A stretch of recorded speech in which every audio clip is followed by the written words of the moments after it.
Here we are about to start the 3 weeks that we call it, the 9 days, being introduced with Seventeenth of Tammuz and ending with Tisha B'Av.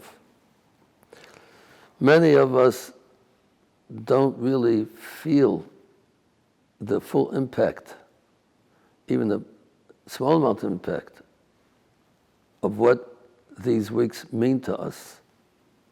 We know the days of mourning, no weddings, no music, no haircuts, and so on. 9 days, even more things that we're not allowed to do.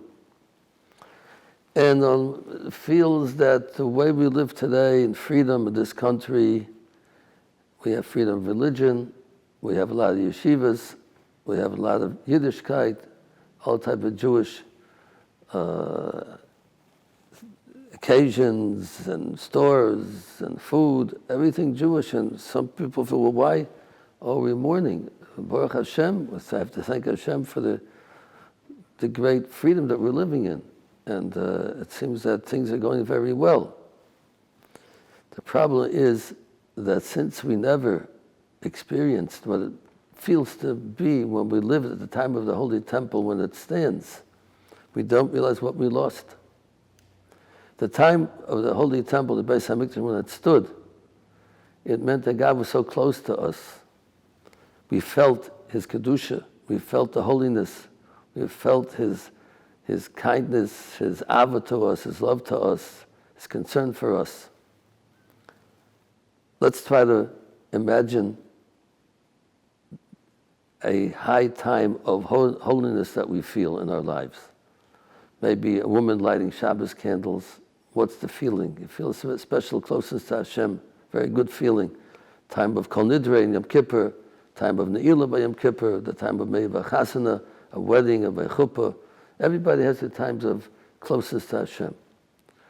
And at that time, we feel it's such a good feeling, such a holy feeling, pure feeling. And it's something we wouldn't want to give away for anything. Well, those are sparks of closeness to Hashem that we have in our lifetime that we live here in Golus. At the time of the Holy Temple, the Beis HaMikdash, that feeling was felt from morning till night, multiplied by many times, because the feeling of closeness to Hashem is the greatest feeling a person could possibly have, more than any other pleasure that we could think of. And that's what we're missing today. We don't have that closeness to Hashem.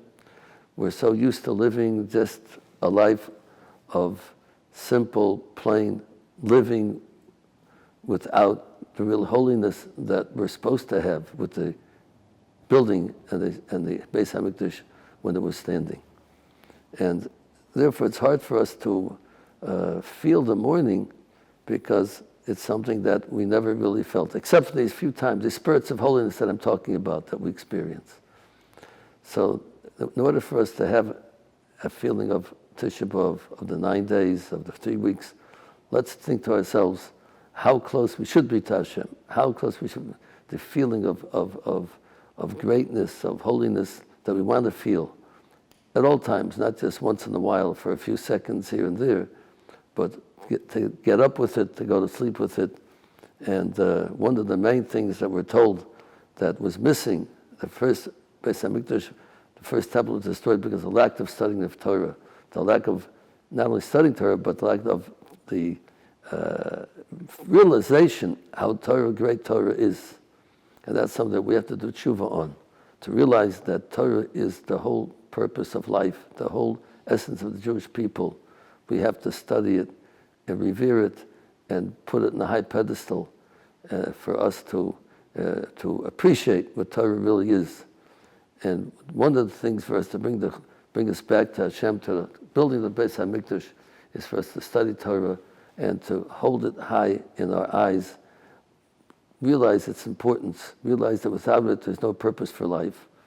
And we hope that getting close to Torah, to Hashem, now in the Golus, that should bring us close to Hashem, to bring the building of Beis HaMikdash speedily in our times. Mashiach should come and we should see the real redemption. Amen.